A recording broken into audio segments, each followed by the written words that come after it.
전도를 시작하려면이라는 제목으로 사도행전 1장 1절에 8절 말씀을 가지고 하나님 말씀을 증거하도록 하겠습니다.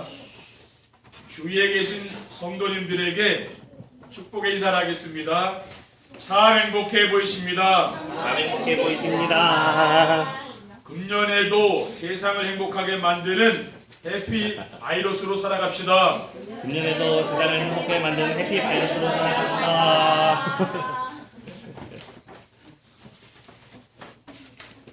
새해를 시작하면서 237 전도를 위한 새로운 시작이란 언약의 말씀을 주신 하나님께서 오늘 첫 주일에 237 전도를 시작하려면이란 말씀을 주셨습니다. 이런 말씀의 제목을 보면은 하나님은 말씀을 선포하시고 그 말씀을 성취하시며 강단에서 선포되는 말씀으로 우리를 인도하심을 알 수가 있습니다. 그래서 신앙생활은 예배에 성공하고 예배 시간에 선포된 말씀만 따라가면 되는 것입니다. 하나도 어려운 게 없는 것이지요. 우리 찬송가 430장에 보면은 주와 같이 길 가는 것 즐거운 일 아닌가, 우리 주님 걸어가신 발자취를 밟겠네, 어린아이 같은 우리 미련하고 약하나 주의 손에 이끌려 생명길로 가겠네, 꽃이 피는 들판이나 험한 골짜기라도 주가 인도하는 대로 주와 함께 가겠네, 옛 선지자 에녹같이 우리들도 천국에 들려 올라갈 때까지 주와 함께 가겠네라고 했습니다. 2020년도에도 우리 강화원약교회 모든 성도님들이 강단의 말씀을 따라 즐겁고 행복한 성도들이 되시기를 주님의 이름으로 축원드립니다. 그래서 우리 교회는 올해는 정말 우리 성도님들이 가장 행복한 성도님들이 되시고요. 우리 교회가 가장 평안하고 누구나 와서 쉴 수 있는 그러한 교회가 되기를 바랍니다. 첫 번째, 237 전도를 시작하려면 세 가지를 누려야 됩니다. 첫째는 237 전도를 시작하려면 복음의 비밀을 알고 누려야 합니다. 복음이 무엇입니까? 복음은 멸망할 수밖에 없는 인간을 구원하시기 위해서 하나님이 보내주신 예수 그리스도입니다. 마가복음 2장 17절에 보면은 예수님께서 말씀하시기를 건강한 자에게는 의사가 쓸데없고 병든 자에게라야 쓸데있느니라. 나는 의인을 부르러 온 것이 아니고 죄인을 부르러 왔다고 했습니다. 그러므로 복음의 비밀을 알고 누리려면은 나 자신이 멸망할 수밖에 없는 죄인임을 깨달아야 되는 것이지요. 사도 바울은 로마서 7장 24절에서 오라 나는 곤고한 사람이로다, 이 사망의 몸에서 누가 나를 건져내라고 했습니다. 정말 나는 그리스도가 아니면 비참한 인간이다, 이렇게 깨달은 거죠. 그리고 갈라디아 3장 24절에 보면은 이같이 율법이 우리를 그리스도께로 인도하는 초동교사가 되어 우리로 하여금 믿음으로 말미암아 의롭다함을 얻게 하려 함이라고 하였는데, 율법을 통해서 인간은 무엇을 깨닫습니까? 죄인임을 깨닫게 되는 거죠. 그래서 그리스도를 붙잡게 되는 것이죠. 로마서 8장 1절 2절에 보면은 그러므로 이제 그리스도 예수 안에 있는 자에게는 결코 정죄함이 없나니 이는 그리스도 예수 안에 있는 생명의 성령의 법이 죄와 사망의 법에서 너를 해방하였음이라고 했습니다. 그리고 복음은 무엇입니까? 믿는 자에게 구원을 주시는 하나님의 능력이죠. 로마서 1장 16절에는 내가 복음을 부끄러워하지 아니하노니 이 복음은 모든 믿는 자에게 구원을 주시는 하나님의 능력이라고 했습니다. 그리고 복음은 무엇입니까? 예수 그리스도의 십자가의 죽으심과 부활 사건이 복음입니다. 고린도전서 15장 1절에 8절에 보면은 내가 받은 것을 먼저 너희에게 전하였노니 이는 성경대로 그리스도께서 우리 죄를 위하여 죽으시고 장사지를 받으셨다가 성경대로 다시 사흘 만에 살아나셨다고 했어요. 예수님은 우리의 죄를 대신 지시고 십자가 위에서 죽으셨습니다. 그리고 사망 권세를 가진 사탄의 머리를 박살내시고 부활하신 분이시지요. 우리가 이 사실을 믿고 누리면서 전하는 것입니다. 그리고 두 번째 237 전도를 시작하려면 기도의 비밀을 알고 누려야 합니다. 대부분의 사람들이 기도는 마음의 소원을 이루거나 문제를 해결하기 위해서 전능하신 하나님께 도움을 요청하는 것으로 알고 있습니다. 물론 그러한 기도도 필요한 것이죠. 그러나 237 나라를 살리려면은 그런 기도보다는 하나님이 주신 언약을 붙잡고 누려야 되는 것입니다. 인생의 모든 문제에 완전한 해답이신 그리스도를 누리는 것이죠. 그리고 하나님의 나라를 누리고요. 오직 성령 충만을 받아서 누리는 것입니다. 그리고 기도는 무엇인가 하면은 우리의 마음과 생각을 하나님께 집중하는 것입니다. 빌립보서 4장 6절에 7절에 보면은 아무것도 염려하지 말라고 했어요. 다만 모든 일에 기도와 근거로 너희 볼 것을 감사를 하나님께 아뢰라고 했습니다. 그리하면 모든 지각에 뛰어난 하나님의 평강이 그리스도 예수 안에서 너희 마음과 생각을 지키라고 했어요. 아멘.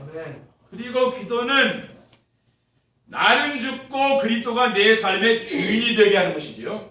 갈라디아 2장 6절에 내가 그리스도가 십자가에 못 박혔나니 그런즉 이제는 내가 사는 것이 아니 오직 내 안에 그리스도에 사는 것이라고 했습니다. 이제 내가 육체 가운데 사는 것은 나를 사랑하사 나를 위하여 자기 자신을 버리신 하나님의 아들을 믿는 믿음 안에 사는 것이라고 했어요. 그러니까 나는 죽고 내 안에 그리스도께서 살아계신 것이죠. 이것을 우리는 믿는 것입니다. 그리고 셋째, 237 전도를 시작하려면 전도의 비밀을 알고 누려야 합니다. 전도는 무엇인가 하면은 내가 만난 하나님을 전하는 것이라고 알면 됩니다. 인생의 모든 문제는 우주 만물을 창조하신 하나님을 떠나서 사탄의 노예로 세기 때문에 오는 것입니다. 우상 숭배하기 때문에 재앙과 저주가 오잖아요. 그래서 그리스도를 통해서 하나님만 만나면은 인생의 모든 문제는 끝나는 것입니다. 많은 성도들이 전도에 대한 부담을 갖고 있는데 그것은 전도에 대한 오해를 한 거죠. 성경에 나오는 전도를 보면은 내가 만난 하나님을 전하는 거예요. 그렇죠? 내가 만나지도 않았는데 우리가 어떻게 전하겠습니까? 그렇죠? 그러니까 이 절에 다니는 사람들은 절에 가자 보면 전도를 잘 안 하죠. 그렇죠? 그럼 알아서 가는 거 아닙니까? 그렇죠? 왜 그래요? 만나야 되는 거예요. 만나야. 그렇죠? 우리가 전도라는 것은 만나야 이게 하는 거죠. 교회 다니는 사람 예수 믿으라고 왜 그렇습니까? 자기가 믿었는 보니까 좋은 거 아닙니까? 그렇죠? 우리가 전하게 되는 거죠. 요한복음 1장에 보면 안드레가 예수님을 만난 후에 그의 형제 베드로에게 자신이 그리스도를 만났다고 이야기했잖아요. 그렇죠? 그리고 빌립이 뭐라고 했습니까? 친구 나다나엘을 찾아가서 자기가 메시아를 만났다고 이렇게 전했거든요. 그러니까 우리는 내가 만난 것을 전해야 되는 거죠. 그렇죠? 그리고 전도는 나와 함께 하시는 하나님이 주변 사람들에게 보여지는 것입니다. 그래서 전도는 하나님을 떠나서 마귀에게 종노릇하며 고통당하는 우리를 구원하사 우리와 함께 하시기 위해서 이 땅에 오신 예수 그리스도를 누리는 기도를 하면은 응답으로 되어지는 거죠. 그러니까 우리는 복음을 누리는 이 기도를 해야 되고 용서하고 사랑하고 우리가 자비를 베풀고 뭡니까? 그것이 바로 복음 누리는 거 아니겠습니까? 그렇죠? 두 번째, 237 전도를 시작하려면은 세 가지를 붙잡아야 됩니다.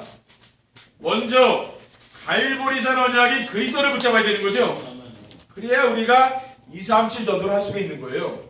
왜냐하면은 그리스도는 인생의 모든 문제에 완전한 해답이기 때문입니다. 요한복음 19장 3절에 보면은 십자가에 달리신 그리스도께서 다 이루었다고 선언하셨어요. 그리고 그리스도는 하늘과 땅의 모든 권세를 가지고 계시는 분이시기 때문입니다. 예수님께서 사망 권세를 이기시고 부활하셔서 제자들에게 찾아와서 무엇이라고 말씀했습니까? 마태복음 28장 18절 19절에 보면 하늘과 땅의 모든 권세를 내게 주셨다고 했습니다. 그러므로 너희는 가서 모든 민족을 제자로 삼아 아버지 아들과 성령의 이름으로 세례를 풀고 내가 너에게 분부한 모든 것을 가르쳐 지키게 하라. 볼지어다 내가 세상 끝까지 너희와 항상 함께 있으리라. 하나님이 여러분과 함께 하시면 인생의 모든 문제 끝나는 거 아닙니까? 그렇죠? 우리는 속으면 안 됩니다. 세상에 나가면 속기 쉬운 거죠. 그렇죠? 근데 우리는 하나님이 우리와 동행하시는 사실을 믿으면은 어떠한 문제도요, 문제가 안 됩니다. 그래서 저는 모든 문제가 다 끝났다고 저는 믿고 이야기하거든요. 그렇죠? 그러니까 문제 없는 겁니까? 없는 겁니다. 무슨 문제가 있습니까? 그렇죠? 그리스도가 모든 문제 해결하셨잖아요. 그 사실을 믿으면은 문제는 문제가 없는 거라 그 말이에요. 문제는 뭡니까? 문제가 아니라 기회고 축복이라는 말이죠. 그렇죠? 그리고 그리스도는 우리를 위하여 거처를 예비하면 다시 오신다고 약속을 하셨기 때문입니다. 요한복음 14장 3절에는 가서 너희를 위하여 거처를 예비하면 내가 다시 와서 너희를 내게로 영접하여 나 있는 곳에 너희도 있게 하리라. 그러니까 영원한 하나님의 나라가 있지 않습니까? 그렇기 때문에 무슨 문제가 있습니까? 그렇죠? 우리는 이 땅에 죽으면 영원한 천국 가는 거 아닙니까? 그러니까 문제가 없다 그 말이에요. 그렇죠? 그리고 둘째로 감람산의 미션인 하나님 나라를 붙잡아야 합니다. 하나님의 나라는 부활하신 그리스도께서 제자들을 감람산에 모으신 후 마지막으로 주신 미션입니다. 하나님의 나라는 그리스도가 오시면서 시작된 겁니다. 마가복음 1장 14절에 15절에는 요한이 잡힌 후 제자 예수께서 갈릴리에 오셔서 하나님의 복음을 전파하여 이르시되 때가 찼고 하나님의 나라가 가까이 왔으니 회개하고 복음을 믿어라 라고 했어요. 그리고 하나님의 나라는 흑암 세력이 결박되고 떠나가는 것입니다. 누가복음 11장 20절에 보면은 그러나 내가 하나님의 손을 힘입어 귀신을 쫓아낸다면 하나님의 나라가 이미 너에게 임했다고 했습니다. 그리고 하나님 나라는 무엇입니까? 이 세상에서 보좌의 축복을 누리며 사는 것입니다. 히브리서 1장 14절에는 모든 천사들은 섬기는 영으로서 구원받을 상속자들을 위하여 섬기라고 보내심이 아니뇨 라고 했어요. 그러니까 여러분을 따라다니는 천사가 있는 거죠. 그렇죠? 그러니까 이런 영적인 사실을 믿어야 됩니다. 사도행전 7장 55절에 56절에 보면 스데반이 성령 충만하여 하늘을 우러러 주목하여 하나님의 영광과 및 예수께서 하나님 우편에 서신 것을 보고 말하되 보라 하늘이 열리고 인자가 하나님 우편에 서신 것을 보노라라고 했습니다. 우리는 이런 영안이 열려야 되는 거죠. 그렇죠? 우리는 이 땅에 있는 세계만 보면 안 됩니다. 이런 보좌의 축복을 여러분들이 누리시길 바랍니다. 그것이 바로 예배 시간에 우리가 받는 축복이에요. 세상 사람들은 땅에 보이는 눈에 보이는 거 보잖아요. 왜 영적인 눈이 없는 거죠? 우리는 영적인 눈을 열어야 되는 거죠.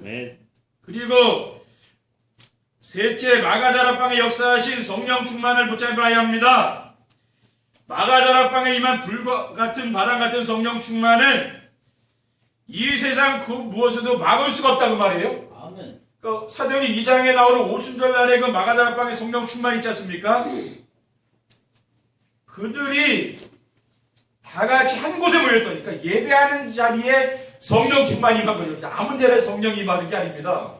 오순절날 그 마가다락방에 120명이 예배할 때 그 성령 충만이 임했거든요. 오늘 이 시간 예배할 때 성령 충만이 임하지 않겠습니까? 여러분이 이 세상 살면서 진짜 중요한 것은 영적인 힘을 얻는 거예요. 예배를 드릴 때 성령 충만이 임하거든요. 근데 이것은 세상 사람들이 알 수도 없는 거예요. 그렇죠? 막을 수도 없습니다. 호련히 하늘로부터 급하고 강한 바람 같은 소리가 있어 그들이 앉은 온 집에 가득하며 마치 불의 여처럼 갈라지는 것들이 그들에게 보여 각 사람의 하나씩 임하여 있더니 그들이 다 성령의 충만함을 받았다고 했습니다. 우리가 진짜 중요한 건 뭐냐면은 오늘 이 예배 시간에 여러분들이 성령 충만 받기 바랍니다. 그러면은 힘이 생긴다니까요. 굉장히 중요한 거죠.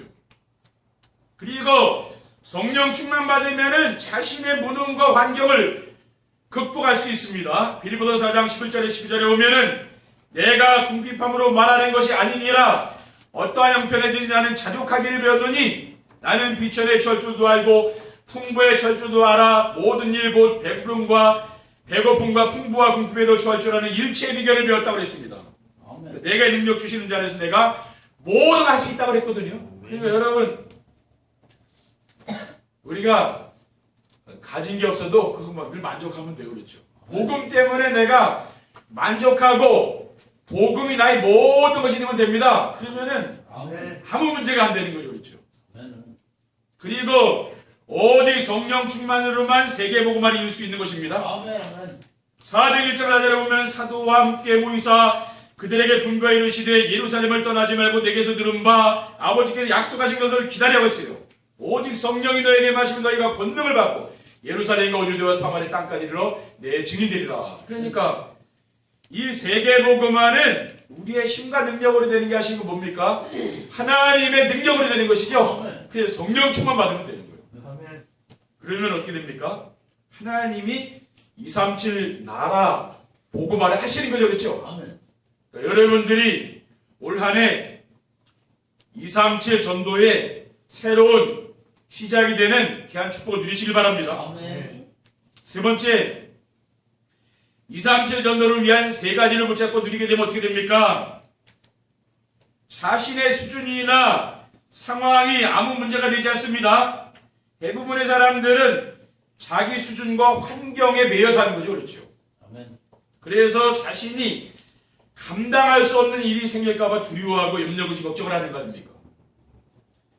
그래서 우리는 뭡니까? 그리스도 하나님 나라 성령 충만을 붙잡고 사실적으로 누리면은 우리 자신의 수준이나 상황은 정말로 아무 문제가 되지 않는다는 거예요. 그러니까 우리가 늘 예배 시간에 누려야 될 게 뭡니까? 그리스도 하나님 나라 성령 충만 그 누리면 되거든요. 아멘. 그리고 우리는 후대들에게 언약을 전달해야 되는 거죠. 그리스도는 모든 문제의 완전한 나입니다. 그리고 하나님 나라를 누리게 되면은 어떻게 됩니까? 모든 사람을 내가 이해하고 배려하며 수용하고 초월할 수 있는 거죠. 아멘. 근데 내가 인간관계적 갈등이 오고 한계가 온다는 건 뭡니까? 하나님 나라를 내가 못 누리면 그렇게 되는 거예요. 그러면 올 한 해는 이 모든 게 갱신되시기 바랍니다. 아멘. 그래서 성령의 능력이 임하면 안 되는 일이 없어요. 목사님이 이것도 해결돼야 되고 저거 해결돼야 되는데요. 그건 내 힘으로 안 돼요. 성령의 역사는 어느 날 한순간에 해결된다는 거예요. 그렇죠? 그리고 사탄이 발 앞에 무릎을 꿇고 떠나가게 됩니다. 사탄이 어떤 사람을 좋아하고 이용합니까? 사탄은 자기 주장이 강한 사람 있죠? 그런 사람을 쓰는 거예요. 그리고 재물 욕심이 많은 사람, 또 사람들에게 인정받기를 좋아하는 사람 있죠? 이런 사람들이 되게 사탄에게 이용당하기 쉬운 거죠. 모든 사람이 정도가 차이가 있을 뿐이지 그렇지 않다고 말할 수 있는 사람은 이 세상에 한 사람도 없지 않습니까? 그렇죠?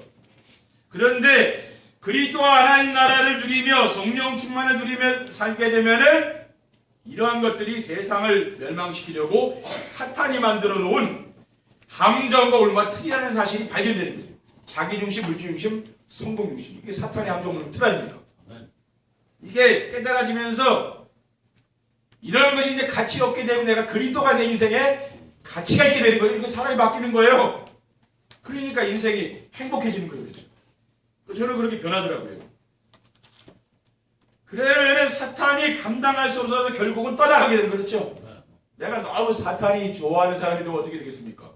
사탄이 싫어하는 사람이 되면 되는 거예요. 그렇죠?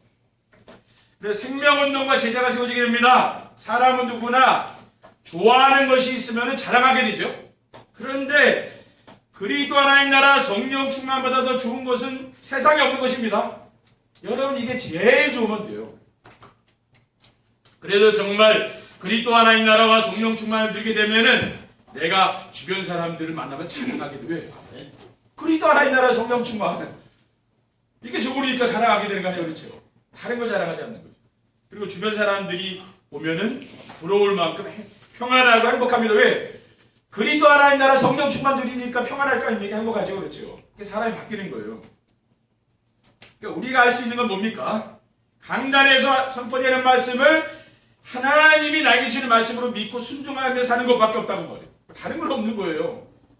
그렇게 하기 위해서 필요한 게 없어요. 정시예배. 여러분이 다른 메시지 많이 듣잖아요. 그러니까 매일 정시예배 드려보시잖아요. 강단 말씀 들어보라고 말해요. 그러면 나도 모르게 제 인생이 변화되더라고요. 저는 지난 한 해 정시예배 하면서 변화됐어요. 그리고 제가 3년 동안 작년, 올해, 내년, 재작년, 작년, 올해까지 제가 3년 동안 집중하겠다 그랬잖아요. 올 한 해도 제가 우리 성도들을 위해서 해야 할 건 집중이라고. 저는 그걸 알고 있거든요. 올 한 해까지 오로지 뭡니까? 내가 집중하겠다. 아멘. 말씀과 기도에 전무하겠다. 그게 제가 할 일 아닙니까? 그렇죠? 여러분들도 올 한 해 좀 말씀에 집중해 보기 바랍니다. 그럼 여러분 변화된다니까요. 2020년도에도 정시배의 축복을 누리시면서 행복한 삶을 살게 되시기를 주님의 이름으로 축원드립니다. 기도하겠습니다. 사랑의 하나님 감사합니다. 오늘 237 전도를 시작하는 귀한 첫 주일입니다. 하나님께서 이 말씀이 우리 성도들의 삶 속에 성취될 수 있도록 인도하여 주시고 한 해 동안 마음에 품고 기도할 수 있도록 인도해 주시고 한 주간 삶 속에 이 언약의 말씀이 성취되게 하옵소서. 예수 그리스도의 이름으로 기도드립니다. 아멘.